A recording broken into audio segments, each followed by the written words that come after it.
Welcome to this video. I'm Dr. Gloria Horsley with the Open to Hope Foundation, and we are at the ADAC conference. And I am very pleased today to have as a guest Elsa Aguilera. Hi, Elsa. Hello, I'm so happy to be here, my first time. And we were talking a little bit earlier about the fact that Elsa has a dad who's been in the United States for 3 generations and a mom from Mexico, and we want to talk a little bit about the cultural differences with grief and loss. Yes, so I'm first generation. My mom is from Mexico, and my dad and grandfather are from here, from San Antonio. So a little bit about the culture that I noticed growing up. It's, and my mom's side is very respectful. When somebody passes, it's more a little bit like everybody's quiet, everybody's silent, and we're at the funeral home. Really, if you want to eat, you can eat at home and then come to the funeral. In my dad's side of the family, it's more of a little bit more celebration. Everybody brings food.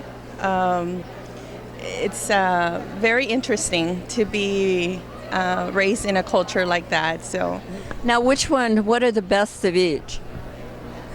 I think being that I am in Texas, I enjoyed a little bit more the family, being there and not so much feeling so lonely and not being able to talk in the Mexican culture. That's my mom's culture. So the Mexican culture, they don't talk as much about the grief and loss? Growing up, no. Even after my mom's brother passed when we were very little, probably like 7 or 8, we never really touched the subject of what had really happened to him until like I was probably in my teens or even 20 years old.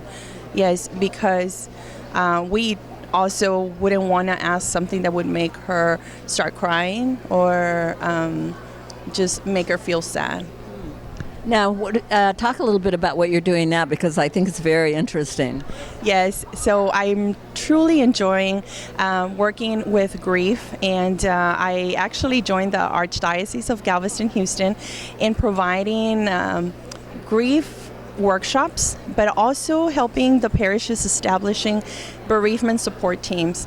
And some parishes vary. Some have a lot of lay people, but others don't. So where there's people that would want to get trained, I train the trainer for them to be able to facilitate bereavement support. And we have several programs that we go out and we help them start. And I still consult with them how it's running. Aside from that, if the parish is too small and the priest or the pastor says, no, we cannot, we don't have the people, then I go in and just provide grief workshops. One of the other areas that I'm covering aside from grief and bereavement is domestic violence and suicide, and providing workshops also just to inform the community and saying there is help and we can help the whole community as a whole. We can come.